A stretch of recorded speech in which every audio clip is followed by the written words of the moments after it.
अस्सलाम वालेकुम एवरीवन, कैसे हैं आप? आई होप आप ठीक होंगे इंशाल्लाह। आज मैं आपके लिए लाई हूँ मज़ेदार लज़ीज़ चने का सालन, बिल्कुल देसी अंदाज में तैयार किया गया है। तो चलिए शुरू करते हैं पंजाबी स्टाइल में चने का सालन। सबसे पहले यहाँ पर मैंने एक पाव चने, जिनको मैंने रात भर भिगो कर रख दिया था। और इसके बाद 2 से 3 बार पानी से वॉश करने के बाद अब हम इसे कढ़ाई में ऐड कर देते हैं और इसे मैं विदाउट कुकर के बनाऊंगी और ये 20 मिनट में गल जाएंगे। ज़्यादा टाइम नहीं लगेगा। सबसे पहले इसमें हम चने शामिल करते हैं, साथ ही एक प्याज बड़े साइज़ का बारीक बारीक काट के डाल देते हैं और 2 से 3 टमाटर मीडियम साइज़ के शामिल कर देते हैं, 2-2 पीसों में काट कर। और इसमें साबुत ही जाएगा 8 से 10 लहसुन के जवे, इसे मैंने छील कर इसमें शामिल कर दिया है। अब इसमें शामिल कर देते हैं 1 टेबलस्पून अदरक फ्रेश कुटा हुआ। अब इसमें शामिल कर देते हैं 1 टीस्पून लाल मिर्च पाउडर,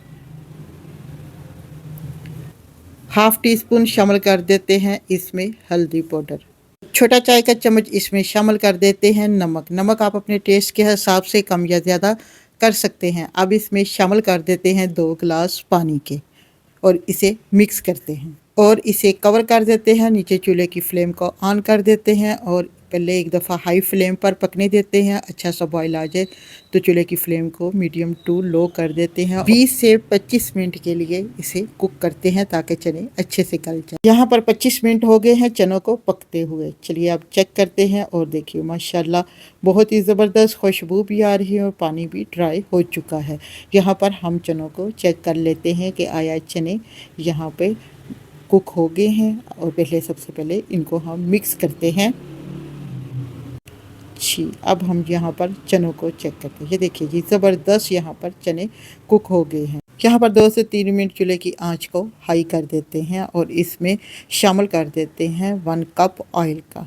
हम यहाँ पर बना रहे हैं मसालेदार छोले का सालन और अब इसमें हमने ऑयल शामिल कर दिया है। अब इसको पानी ड्राई होने तक इसे कुक करते हैं और साथ साथ पानी भी कुक हो जाएगा और चनों की अच्छी सी बुनाई भी हो जाएगी। ऑयल सेपरेट होने तक मीडियम टू लो फ्लेम पर हम इसको भूनेंगे।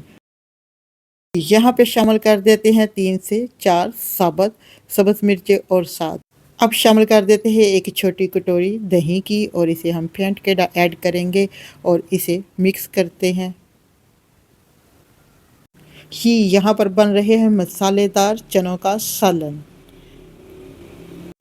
ये सालन ना सिर्फ खुशबूदार है बल्कि जायके में भी लाजवाब। मैंने इसमें वही मसाले इस्तेमाल किए हैं जो घर के किचन में आसानी से मिल जाएंगे। मैंने पूरी कोशिश की है कि ये रेसिपी बिल्कुल आसान हो और जिनको ये चने बनाने बहुत मुश्किल लगते हैं वो अगर मेरे तरीके से ट्राई करेंगे तो इंशाल्लाह बहुत ही मज़ेदार ये चने बन के होंगे रेडी। जी, अब इसमें शामिल कर देते हैं साबुत ज़ीरा, इससे बहुत अच्छा टेस्ट आएगा चनों में और इसे मिक्स करते हैं। साथ ही इसमें शामिल कर देते हैं थोड़ी सी काली मिर्च पाउडर। अब इसमें शामिल कर देते हैं 1 टीस्पून धनिया पाउडर और अब इसे 1 से 2 मिनट के लिए मज़ीद भून लेते हैं। यहाँ पे 2 से 3 मिनट हो गए हैं चनों को भूनते हुए। बहुत ही ज़बरदस्त खुशबू आ रही है। यहाँ पर चने बन के रेडी हो गए हैं। अब यहाँ लास्ट में इसमें शामिल करते हैं गरम मसाला और इसे कर देते हैं कवर। 2 मिनट के लिए चूल्हे की फ्लेम को ऑफ़ कर देते हैं और माशाल्लाह से माशाल्लाह यहाँ पर जी खुशबूदार मज़ेदार चने बन के हो गए हैं रेडी। अब हम इसे सर्व कर लो जी। यहाँ पर सालन बन के हो गया है रेडी। अगर आपको वीडियो अच्छी लगे तो प्लीज़ लाइक करें, शेयर करें और मेरे प्यारे से चैनल नाजुक लोग कुकिंग एंड व्लॉग को सब्सक्राइब ज़रूर करें। दुआओं में याद रखें, अपने प्यारे से फीडबैक से ज़रूर नवाजिए। देखते रहिए, सीखते रहिए और बनाते रहिए मज़ेदार खाने हमारे प्यारे चैनल नाजुक लोग कुकिंग एंड व्लॉग के साथ। तो ये सालन ना सिर्फ खुशबूदार है बल्कि जायके में भी लाजवाब है। आप इसे नाश्ते, दोपहर या रात के खाने में मज़े से खा सकते हैं। चपाती या पूरी के साथ भी इसका मज़ा तबाला हो जाएगा। मिलते हैं नेक्स्ट वीडियो में, तब तक के लिए इजाज़त दें। खुश रहें, खुशियाँ बांटें। Thanks for watching video and अल्लाह हाफिज़। और इस रेसिपी को ज़्यादा से ज़्यादा अपने फैमिली फ्रेंड के साथ शेयर करें। थैंक्स।